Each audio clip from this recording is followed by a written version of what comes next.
হযরত আজরাইল ফেরেশতা উত্তর করলেন, রূহ যে কি জিনিস তা আমিও সঠিকভাবে অবগত নই। তবে একমাত্র বলতে পারি যে কারো জান কবুজ করবার পর আমার হাতের তালুতে সামান্য একটু ভার অনুভব করি। আমার প্রিয় ভাই ও বোনেরা, আজকে আপনাদের সামনে বলবো মালাকুল মউত অর্থাৎ আজরাইল ফেরেশতার জীবনী। হযরত ইসরাফিল ফেরেশতার 1500 বছর পর এবং জিবরাইল ফেরেশতার 500 বছর পরে আজরাইল ফেরেশতার জন্ম হয়। ইহার প্রকৃত নাম আজরাইল হলেও ইনি মালাকুল মউত নামে সকলের নিকট অধিক পরিচিত। যাবতীয় জীবের জান কবুজ করার ভার এর উপরে অর্পিত আছে বলেই তিনি এই নামে পরিচিত। হাদিস শরীফে উল্লেখিত আছে যে হযরত আজরাইল ফেরেশতার 4খানা ডানা এবং প্রত্যেক ডানায় অসংখ্য পালক আছে। প্রত্যেক পালকের অগ্রভাগে একটি মাথা, একটি মুখ ও 2টি করে চোখ আছে। দুনিয়ার সৃষ্টি হতে কিয়ামত পর্যন্ত যত প্রাণী জন্মগ্রহণ করেছে এবং করবে, হযরত আজরাইল ফেরেশতার ঠিক তত সংখ্যক মাথা ও মুখ আছে। অবশ্য এই সকল মুখ ও মাথা তার পালকের অগ্রভাগে অবস্থিত, কিন্তু তার প্রধান মস্তক একটি। এই প্রধান মস্তকের চারিদিকে 4টি মুখ আছে। তার শরীরের প্রত্যেক পালকের 2খানা করে হাতও আছে। তিনি একই চক্ষুর দ্বারা 2টি জীবের প্রতি দৃষ্টিপাত করেন। একই হস্ত দ্বারা 2টি জীবের জানও কবজ করেন। প্রত্যেক জীবের জন্য তার পৃথক পৃথক চক্ষু ও হস্ত নির্দিষ্ট আছে। কারো জান কবজ করবার পর তার জন্য নির্দিষ্ট চোখ ও হাত তার শরীর হতে লুপ্ত হয়ে যায়। পক্ষান্তরে কোনো জীবের জন্মগ্রহণের সাথে তার শরীরের একটি মাথা, একটি মুখ, 2টি চক্ষু ও 2খানা হস্ত উৎপন্ন হয়। এরূপে প্রত্যাহ তার শরীর হতে সহস্র সহস্র মাথা ও হাত লুপ্ত হয়ে যাচ্ছে এবং নতুন মাথা ও হাত উৎপন্ন হচ্ছে। চতুর্থ আসমানে হযরত আজরাইল ফেরেশতার বিরাট সিংহাসন ও দপ্তর অবস্থিত। ফেরেশতাদের মধ্যে হযরত আজরাইল ফেরেশতা সর্বাপেক্ষা বিরাট, ভীষণ ও শক্তিশালী। এর ডান হাত পৃথিবীর পশ্চিম সীমান্ত পর্যন্ত এবং বাম হাত পূর্ব সীমান্ত পর্যন্ত বিস্তারিত। তার এক পা পৃথিবীর উত্তর সীমান্ত পর্যন্ত, অপর পা দক্ষিণ সীমান্ত পর্যন্ত প্রসারিত। হযরত আজরাইল ফেরেশতা ডানে ও বামে অগণিত ফেরেশতা তার কার্যের সাহায্যার্থে দণ্ডায়মান আছে। তিনি বিরাট একটা আসনে উপবিষ্ট আছেন এবং সামনে বিরাট একটা টেবিল স্থাপিত আছে। টেবিলের উপরে জগতে প্রত্যেকটি প্রাণীর নাম লিখিত। বিরাট দপ্তর বা ডায়েরি বই সর্বদা উন্মুক্ত আছে। কোন দিনে, কোন মুহূর্তে, কোন স্থানে কিভাবে কার জান কবুজ করতে হবে তা তার এক বিরাট দপ্তরে লিখিত আছে। তার টেবিলখানা নূরের দ্বারা নির্মিত ও 70,000 পায়া বিশিষ্ট। হযরত আজরাইল ফেরেশতা দেহ এত বিরাট যে যদি সপ্ত সমুদ্রের যাবতীয় পানি তার মাথার উপর ঢেলে দেওয়া হয় তবে উহার এক ফোঁটাও নিচে পড়বে না, সবই তার শরীরে শুকিয়ে যাবে। যেমন আমাদের কারোর মাথার উপরে এক ফোঁটা পানি ফেলে দিলে তা সেখানেই শুকিয়ে যায়। হযরত রাসূল আকরাম সাল্লাল্লাহু আলাইহি ওয়াসাল্লাম বলেছেন যে সমস্ত পৃথিবী আজরাইল ফেরেশতার নিকট এইরূপ মনে হয়, যেরূপ একজন মানুষের সামনে বিভিন্ন খাদ্য দ্বারা সজ্জিত একখানা থালা স্থাপিত থাকে। লোকটি যেমন তার ইচ্ছামতো উক্ত থালা হতে খাদ্য উঠিয়ে আহার করতে পারে, ঠিক তেমনি পুরো পৃথিবীটা হচ্ছে আজরাইল ফেরেশতার কাছে একটি থালার মতো, যেখান থেকে ইচ্ছা মানুষকে টপ করে তুলে নিতে পারে। হাদিস শরীফে উল্লেখিত আছে, হজরত রাসূল আকরাম সাল্লাল্লাহু আলাইহি সাল্লাম যখন মিরাজ শরীফে গমন করেছিলেন, তখন হজরত জিব্রাইল ফেরেশতা তার সাথে তিনি আজরাইল ফেরেশতার নিকটবর্তী হয়ে তাকে আসসালামু আলাইকুম ইয়া মালাকুল মউত বলে সালাম করলেন। কিন্তু মালাকুল মউত সালামের কোনো জবাব দিলেন না। আল্লাহ পাকের তরফ হতে তৎক্ষণাৎ আদেশ এলো, হে আজরাইল, আমার পিয়ারা হাবিবের সালামের জবাব দাও এবং তিনি যা কিছু জিজ্ঞাসা করেন তার প্রত্যেকটির উত্তর সঠিকভাবে দাও। হজরত আজরাইল তৎক্ষণাৎ ওয়ালাইকুম আসসালাম ইয়া হাবিবুল্লাহ বলে সালামের জবাব দিলেন এবং তার আসন হতে উঠে হজরত রাসূল আকরাম সাল্লাল্লাহু আলাইহি ওয়াসাল্লামের সাথে মুসাফা করলেন। তৎপর অসীম সম্মানের সহিত তাকে নিজের নিকটে বসিয়ে বললেন, ইয়া রাসূলুল্লাহ সাল্লাল্লাহু আলাইহি ওয়াসাল্লাম, আমার বেয়াদবি মাফ করবেন। আমার জীবনে আমি আজ পর্যন্ত কাহর সালামের জবাব দেওয়ার মতো অবসর পাইনি।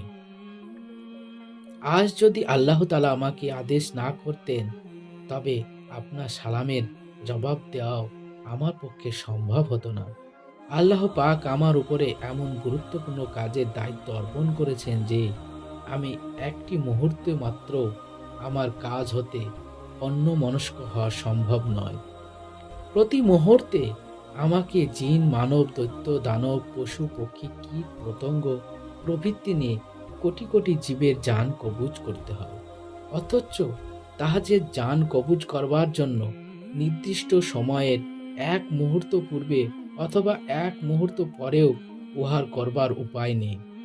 আজ আপনার শুভ আগমন উপলক্ষে আল্লাহ রাব্বুল আলামিনের আদেশে আমার দপ্তরের যাবতীয় কাজ বন্ধ রেখে আপনার সাথে কথা বলার অবসর পেয়েছি। আমার জীবনে এই সর্বপ্রথম অবসর। হযরত রাসূল পাক সাল্লাল্লাহু আলাইহি ওয়াসাল্লাম জিজ্ঞাসা করলেন, হে আজরাইল, আপনি কিরূপে জীবের জান কবুজ করে থাকেন? হযরত আজরাইল ফেরেশতা উত্তর করলেন, ইয়া রাসূলুল্লাহ সাল্লাল্লাহু আলাইহি ওয়াসাল্লাম, আমার সামনে এই যে বিরাট গাছটি দেখছেন, এর প্রত্যেকটি পাতার উপরে পৃথিবীর যাবতীয় প্রাণীর এক একজনের নাম লিখিত আছে।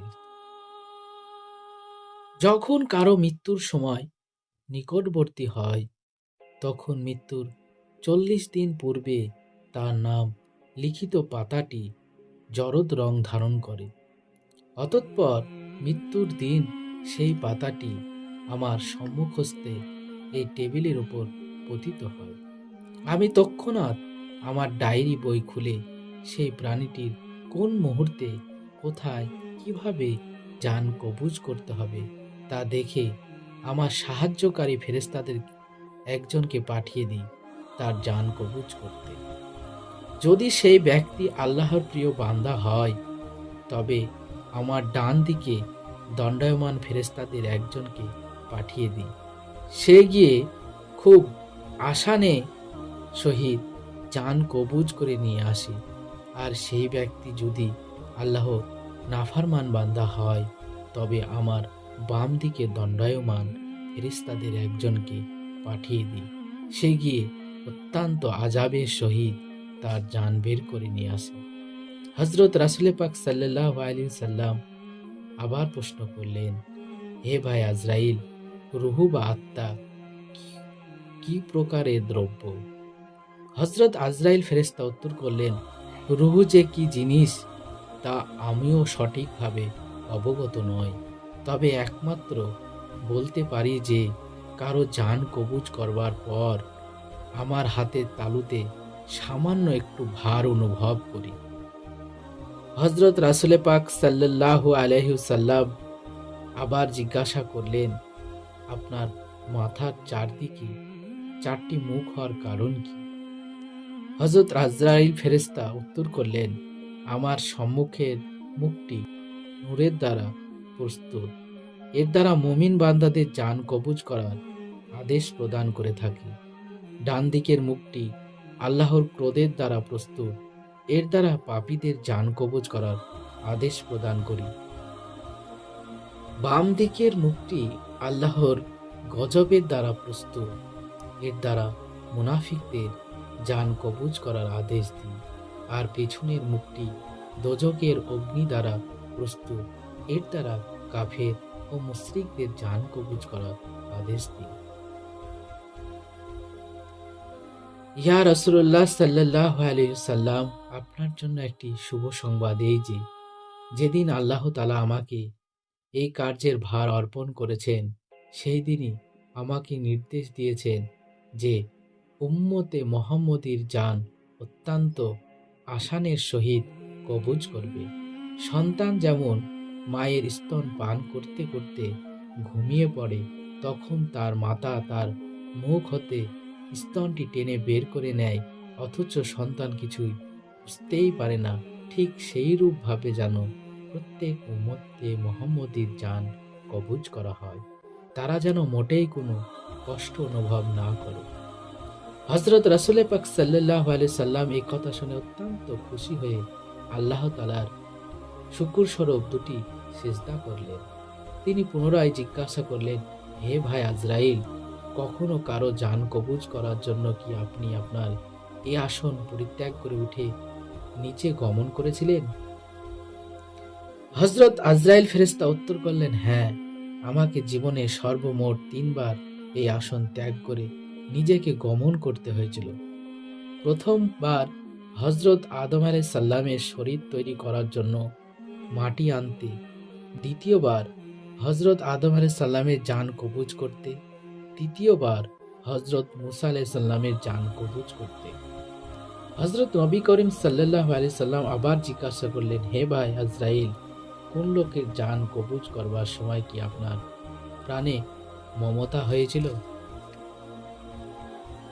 হযরত আজরাইল ফেরেশতা উত্তর করলেন, হ্যাঁ, 2 জন লোকের জান কবুজ করতে আমার প্রাণে অত্যন্ত ব্যথা লেগেছিল। তাদের মধ্যে একজন দুনিয়ার বিখ্যাত কাফের বাদশা সাদ্দাদ এবং অপরজন সাদ্দাদের মাতা।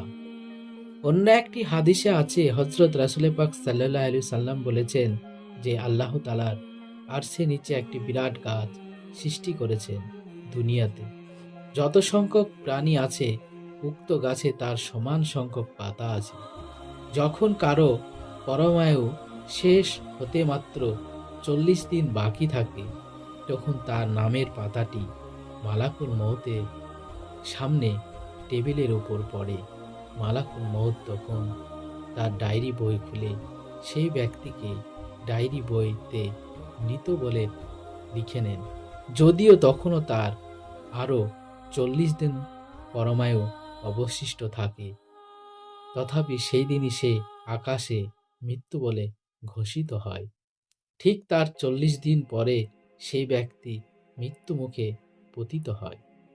হযরত রাসূল পাক সাল্লাল্লাহু আলাইহি সাল্লাম বলেছেন, কোনো লোকের মৃত্যুর পর যখন তার পিতামাতা বা স্ত্রী, পুত্র, কন্যা প্রভৃতি চিৎকার করে কান্না করে মাতম করতে থাকে, তখন মালাকুল মউত অদৃশ্য থেকে তাকে সম্বোধন করে বলতে থাকেন, হে মাতমকারী, তুমি কার উপরে এরূপ ক্রোধ অসন্তুষ্ট প্রকাশ করছো? যদি আল্লাহর প্রতি তুমি এরূপ ক্রোধ প্রকাশ করো, তবে তাতে তোমার কোনো লাভ তো নেই, বরং ক্রোধ ও অসন্তুষ্টি তোমাকে গুনাহগার করে আল্লাহর গজবের দিকে টেনে নিয়ে যাবে।